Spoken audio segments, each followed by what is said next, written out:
Pero 34.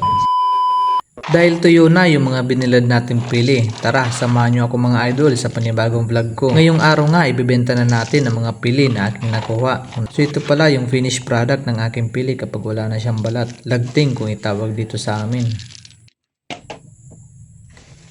At dito nga ay inilagay ko sa sako at itinali ng maigpit nang sa ganon wala tayong problema kapag ikinarga na. Huwag kakalimutang isuot palagi ang ating helmet para sa seguridad ng ating pagbiyahe.